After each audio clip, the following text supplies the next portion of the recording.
Au niveau des titres de second niveau, je me demande si un peu plus d'espace avant et un peu moins d'espace après, ce serait peut-être quand même mieux. On va aller modifier ça. Quand vous voyez ça, vous n'avez pas l'impression? Peut-être. Hein. On a un titre là, enfin un titre de second niveau qui flotte là entre deux paragraphes et on ne sait pas trop pourquoi il est là. En fait, il est attaché, il annonce la suite, donc il devrait être un peu plus proche de la suite quand même. Donc en n'ayant aucun objet sélectionné, je clique à côté de tout avec la flèche noire et je vais aller modifier titre de second niveau. Donc soit un clic droit dans les styles de paragraphe, donc les styles de paragraphe c'est menu texte, style de paragraphe, soit un clic droit et demander modifier, soit un double clic à droite du nom là, et la boîte s'ouvre. Et dans retrait et espacement, on va aller modifier l'espace après, l'espace avant. Ceci dit, on va le faire différemment. Cliquez sur annuler. On va faire une méthode plus facile parce que vous avez pu remarquer que cette boîte de style paragraphe montre la même chose que dans les palettes caractères et paragraphes, mais c'est présenté différemment. C'est ennuyeux. Donc, ce qu'il est possible de faire, c'est de modifier manuellement un des sous-titres et faire en sorte que les autres sous-titres se modifient aussi. On va aller insérer, pour les besoins de la démonstration, un sous-titre juste après ce paragraphe-ci. Vous allez activer l'outil texte, positionner le pointeur là. Je vais me remettre... Ah ben j'étais en affichage avec balise, évidemment, ça se voit. C'est juste que ça me perturbe que la grille ne soit plus visible, mais j'ai demandé de la masquer. Donc, voilà. On enfonce la grosse touche au milieu du clavier, la touche que vous appelez la touche entrée, mais en fait c'est la touche retour chariot, parce que la touche entrée en bas à droite sur le clavier, ça ne marche pas. Voilà. On va taper le titre.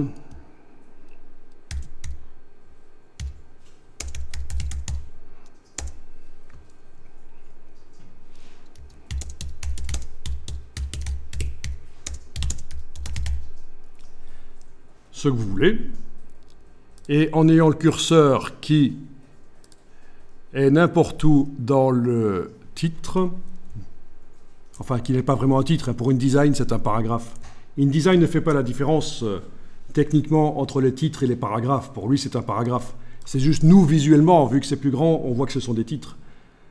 Donc vous allez appliquer le style titre de second niveau à ce que vous venez de taper. Voilà.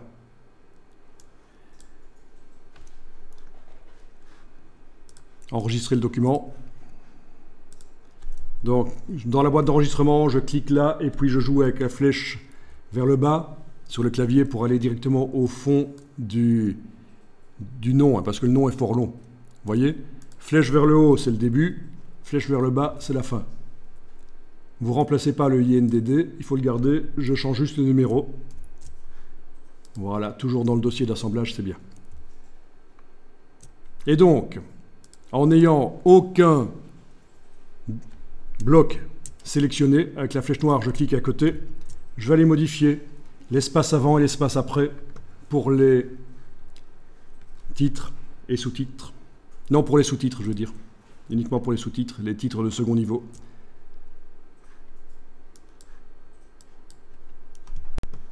Donc vous allez mettre le curseur dans un des titres de second niveau. Pas le premier, parce que lui, il est spécial. Il commence l'article. Et donc, son réglage d'espace avant, ça va être un peu pénible pour le régler. Ça va être difficile. Donc je mets le curseur dans un des titres de second niveau qui a un paragraphe avant et un paragraphe après. Et alors on avait dit qu'on n'allait pas modifier par le style. On ne va pas rentrer dans le style pour aller modifier les retraits avant et après. On va le faire par la palette paragraphe. Donc menu texte paragraphe, si vous ne la voyez pas. Et vous avez déjà ici un espace de 11 mm après. On va voir si on peut le diminuer. Alors je suis en train de diminuer, mais ça ne bouge pas beaucoup. Parce que le texte étant calé sur la grille, il va d'un coup sauter une ligne. Voilà. Peut-être encore une fois. Ouais, pourquoi pas. Donc je vais quand même mettre un espace un peu plus grand. On a toujours intérêt quand même à mettre de l'espace vide. Et alors il va falloir que je règle maintenant l'espace avant. Alors même principe. La première ligne du titre est calée sur la grille. Oui, la première ligne du titre est calée sur la grille, c'est réglé comme ça. Et c'est réglé comme ça dans la palette paragraphe. Aligner seulement la première ligne sur la grille. Et l'alignement sur la grille est enclenché pour ce paragraphe-là. Donc, quand je joue avec l'espace avant, ça saute rapidement. Voilà. Ok, ça c'est pas mal. Voilà. 8 mm d'espace avant, 2 mm d'espace après. Ça nous fait cet effet-là. Donc vous voyez la différence, hein, c'est quand même plus pro d'avoir de l'espace ici avant qu'on attaque une autre partie de l'article qui parle d'autre chose.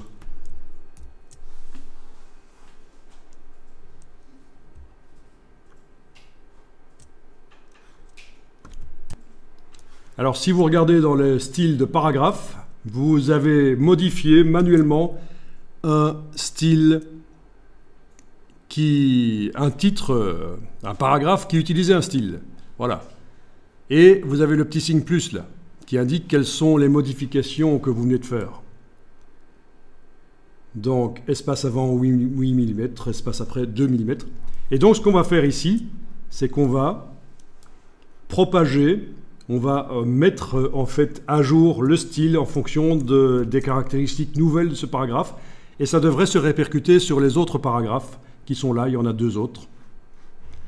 Donc, pour faire ça, menu de la palette style de paragraphe, redéfinir le style. Voilà. Bien sûr, pour le premier titre, vu qu'il n'a rien avant, il reste collé au-dessus. C'est logique. C'est assez perturbant pour les débutants qui voudraient parfois mettre de l'espace avant le premier titre, mais non, si on veut faire ça, il faut ruser. Et c'est pas logique que le premier titre soit plus bas. Il commence bien en début de colonne. Donc vous avez vu, ça marche. Donc là, ça vous sauve en fait.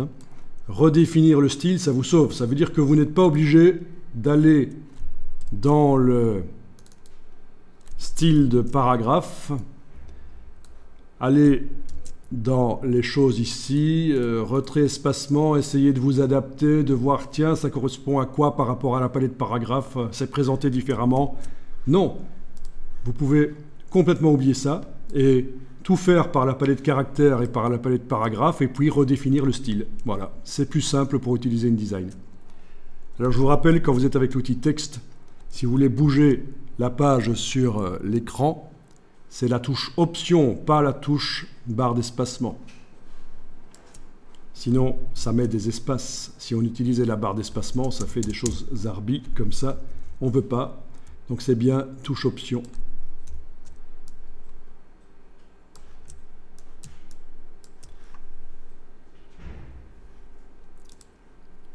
Enregistrer le document.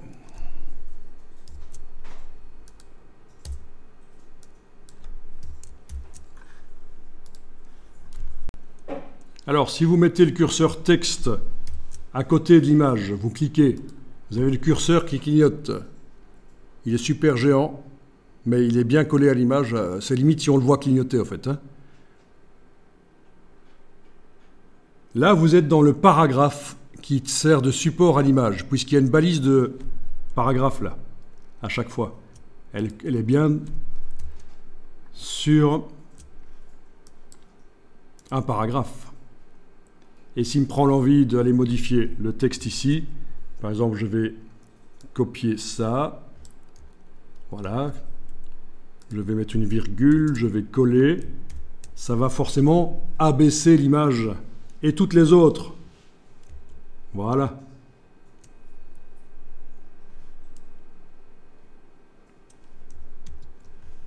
Allez-y, testez ça. vous sélectionnez ça par exemple, à partir du mot qui, jusque là, copier, on met le curseur là, virgule, on colle, et voilà. Et vous devriez avoir la même chose que moi, vous avez la deuxième colonne qui commence par un mot, le dernier mot du paragraphe du bas de la colonne de gauche.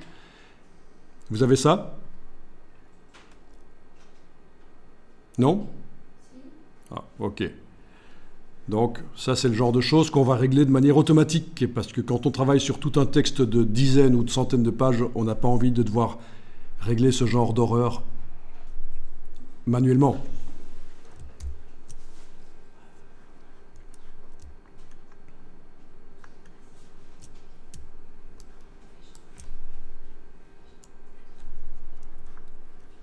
Alors, quand on a le curseur qui clignote sur le côté de l'image, là, dans la palette des styles de paragraphes, vous voyez que le paragraphe qui sert de support aux images, il a son propre style de paragraphe. Image ancrée dans body text. Dans body text, le texte principal, je vous ai mis ici les différents termes pour désigner le texte principal dans un document. Corps du texte, en anglais body text, texte de labeur, texte principal, c'est la même chose en fait. Bien, on va aller chercher des images et on va les insérer entre certains paragraphes. Enfin, on va en insérer une, on va aller en télécharger 3 et on va en insérer une, comme ça vous revoyez le processus d'insertion d'une image dans le flux du texte. Alors on va sur bing.com.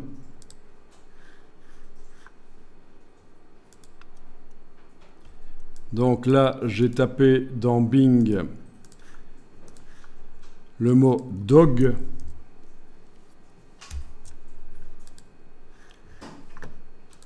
J'espère que vous n'êtes pas allergique aux chiens.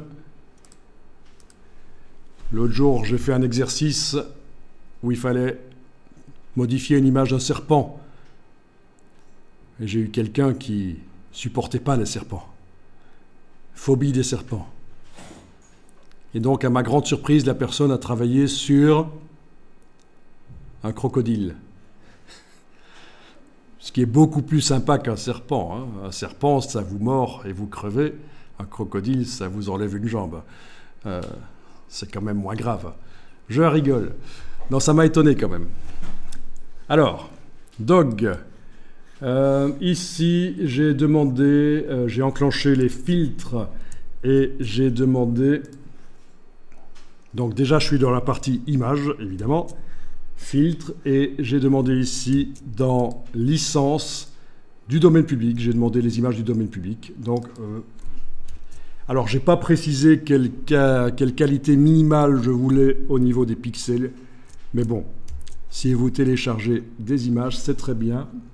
Peu importe qu'elles aient beaucoup de pixels ou pas, ça nous servira justement pour la suite, ce sera intéressant. Donc, je vous laisse télécharger 3 images de chiens, éventuellement. Alors, voilà. Donc, une fois que ce panneau arrive, s'il veut bien arriver, pourquoi il n'y arrive pas? Ah. Ah ben voilà, il m'a planté. C'est malin ça. Eh ben, je vais recommencer ça. Ça c'est bizarre. C'est bizarre. Ok.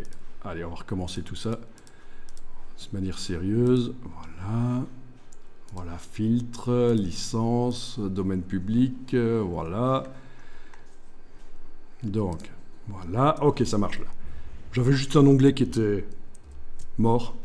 Donc, vous avez le bouton afficher l'image qui parfois se trouve dans le menu ici, 3 petits points. Mais là, il est visible. Afficher l'image et on voit en principe, parfois ça nous amène vers un site web, mais parfois ça nous amène vers l'image. Et clic droit, enregistrer l'image sous. Et vous allez enregistrer dans le dossier d'assemblage vous enregistrez le JPEG. Il n'y a même pas besoin de l'enregistrer dans le dossier Links qui contient les liens. Parce que de toute façon, à la fin, on refera un dossier d'assemblage qui va mettre en ordre bien tout pour le récupérer ailleurs, sur un autre ordinateur. Donc voilà, première image. Je reviens d'un onglet en arrière. Je ferme le panneau avec la petite croix en haut à droite. Et je vais aller télécharger d'autres images. Peu importe en fait. Mais c'est pas mal d'avoir quand même des sujets plutôt que d'avoir des textures ou des images de paysages avec des arbres partout.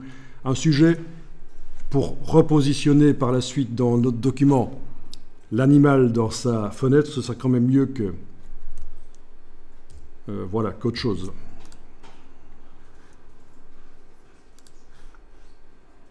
Alors, si le format est du WebP, il faudra le passer dans Photoshop pour le transformer dans un format compréhensible par InDesign, parce qu'en fait, InDesign ne comprend pas le WebP, qui est un format spécial pour les appareils mobiles. Là, je suis Bodor qui va m'amener... Ah, mais non, même pas. Ok, c'est dingue.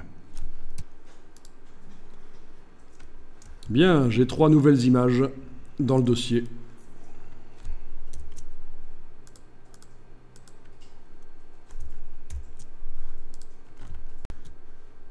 Donc, quand vous avez vos 3 images, vous retournez dans InDesign. Vous savez quoi? On va en prendre une 4e, malgré tout.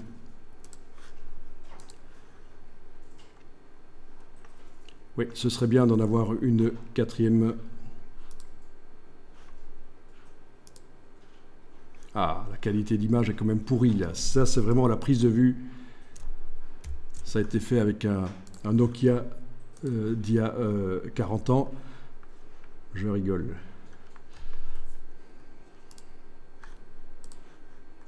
Voilà.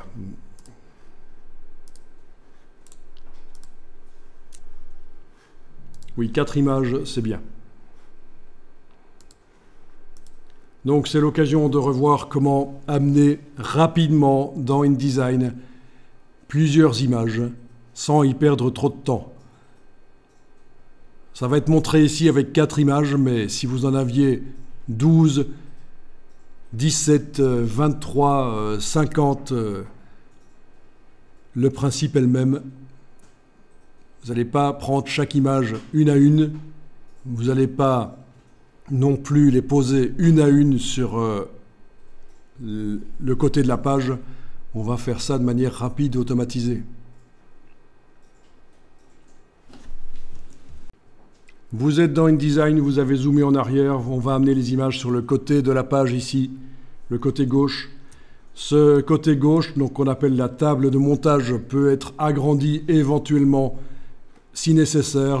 On ne va pas le faire ici, mais c'est dans les préférences repères et table de montage qu'on peut déterminer quelle est la zone qu'on a à gauche et à droite et en haut.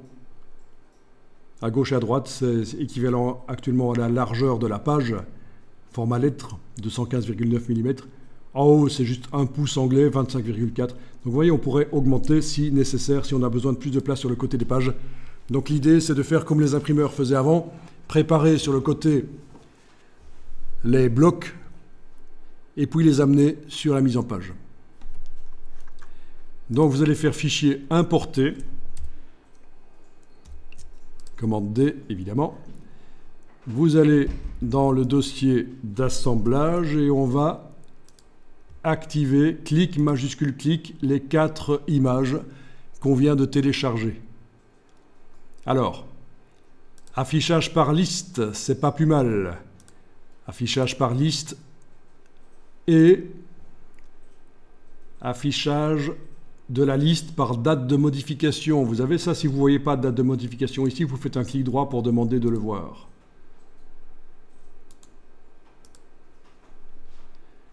Et forcément, vous avez vos 4 images que vous venez de télécharger. Vous les avez soit en haut de la liste, soit en bas. Et c'est facile de faire clic, majuscule clic. Donc, vous cliquez sur Ouvrir. vous avez les 4 images qui sont dans le curseur. Il y a un numéro 4 entre parenthèses qui est là. Vous enfoncez le bouton de la souris, vous le gardez enfoncé. Vous agrandissez. Pendant que vous avez toujours le bouton de la souris enfoncé, vous allez appuyer sur la flèche du clavier qui monte vers le haut. Vous avez créé 2 rangées au lieu d'une. Dans ce cas-ci, on va appuyer maintenant sur la flèche qui va vers la droite sur le clavier. Vous avez créé 2 colonnes. Voilà, vous agrandissez bien ça. Et voilà, je vais recommencer en ayant une vue d'ensemble ici. Donc flèche vers le haut, 2 rangées, flèche vers la droite, 2 colonnes, voilà, et j'ai 4 images. Donc évidemment, si j'avais plus d'images, je créerais plus de rangées et de colonnes. On peut créer uniquement des colonnes ou uniquement des rangées, peu importe. Et vous allez faire à peu près la proportion des images qui sont visibles sur le côté. Là, ça a l'air bien. Pour des colonnes, pour les mettre dans des colonnes, c'est bien. Voilà. Et bien sûr, les images ont différentes proportions. J'en ai une qui est très horizontale d'ailleurs. L'idée maintenant, c'est de demander soit la petite icône ici dans la barre contrôle, remplir le bloc proportionnellement, soit menu objet, ajustement, remplir le bloc proportionnellement. Et voilà. Donc on ne perd pas du temps quand on doit amener plein d'images dans InDesign. On peut le faire comme ça. Une grille d'images au moment de l'importation. Alors, avec la flèche noire, je clique à côté, puis je vais aller cliquer sur une des images, pas le réticule central, je clique vraiment sur le bloc et je double-clique pas, hein, je clique, voilà, je sélectionne donc le bloc, voilà. Je vais le couper, commande X, non, on va le copier, ce sera mieux, je vais garder quand même l'image là sur le côté, je vais utiliser une copie de l'image. Donc, commande C, édition copier, donc. Alors, on va aller quelque part sur la page qui n'a pas encore d'image, la page suivante. On va aller mettre l'image dans le texte. Alors, l'erreur habituelle, c'est de cliquer n'importe où, au début d'une phrase par exemple, et de coller. Ça, c'est foireux. Ça ne marche pas. Ça ne marchera pas, vous n'allez pas pouvoir contrôler l'image. J'annule, commande Z. Même chose si je clique à la fin d'un paragraphe et que je colle. Ça ne marchera pas non plus. Il ne faut pas faire ça, j'annule. Je vous montre les erreurs qu'on fait habituellement quand on veut insérer des images dans le flux d'un texte. En fait, il faut les insérer sur un paragraphe vide. Et donc là, en ayant le curseur à la fin du paragraphe, j'enfonce la touche retour chariot sur le clavier, j'ai un paragraphe vide et je colle l'image. Voilà. Et alors, cette image, ce paragraphe plutôt, vous voyez le curseur qui clignote là? Ce paragraphe, je vais lui appliquer le style image ancrée dans body text. Donc vous devez absolument avoir le curseur qui clignote sur le bord de l'image. Image ancrée dans body text. Et voilà, elle est centrée. Parfait. Alors, je vous montre juste ce qui se passerait si, quand vous avez amené les images, vous les avez faites grandes. Voilà.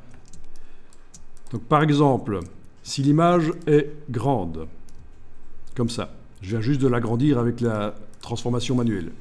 Si je la copie, je vais dans le texte de la page qui n'a pas encore beaucoup d'images, je vais me mettre à la fin d'un paragraphe, enfoncer la touche pour créer un paragraphe vide, et je vais coller. Voilà, on a une image qui déborde.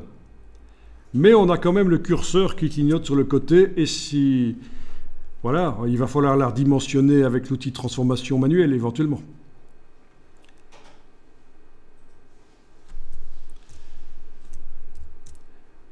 Donc, ce sera la solution. Avec la flèche noire, je la sélectionne, l'image. avec transformation manuelle en enfonçant la touche Shift. Je la redimensionne et voilà. Je reclique avec le curseur texte à côté de l'image, j'ai le curseur et j'applique le style image ancrée dans Body Text. Voilà. Et je peux encore, avec la flèche noire, sélectionner l'image et la redimensionner s'il fallait avec la touche majuscule enfoncée. Donc c'est ça qui est un peu bizarre et complexe éventuellement avec les images dans le flux du texte, c'est qu'on les modifie avec les outils pour modifier les images.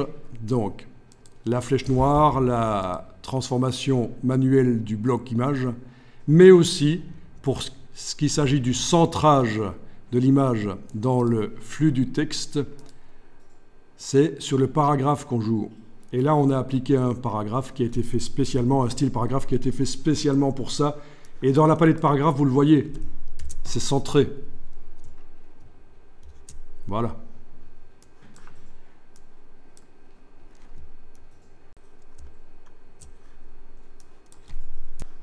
Alors, regardez ceci.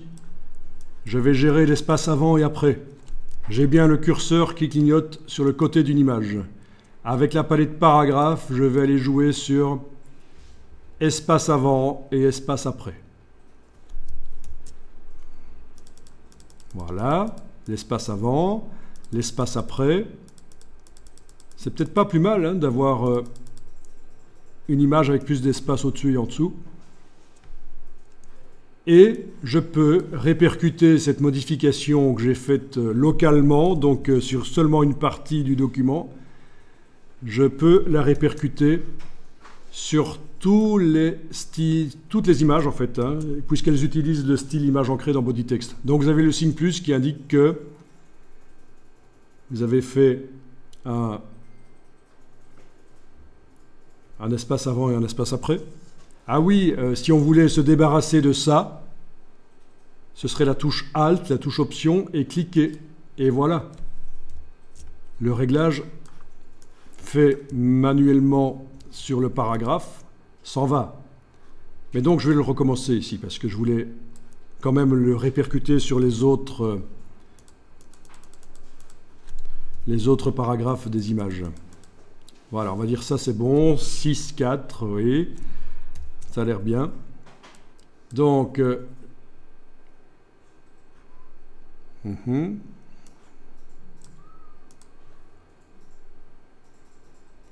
ah oui, on pourrait même aligner l'image sur la grille, mais on ne va pas le faire ici.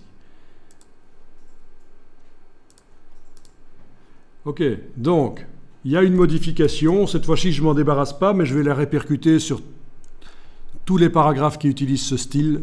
Donc je vais mettre à jour le style, menu de la palette style de paragraphe, redéfinir le style. Et voilà, toutes les images du document qui utilisent le style qui s'appelle image ancrée dans Body Text. Elles ont cet espace avant et après maintenant.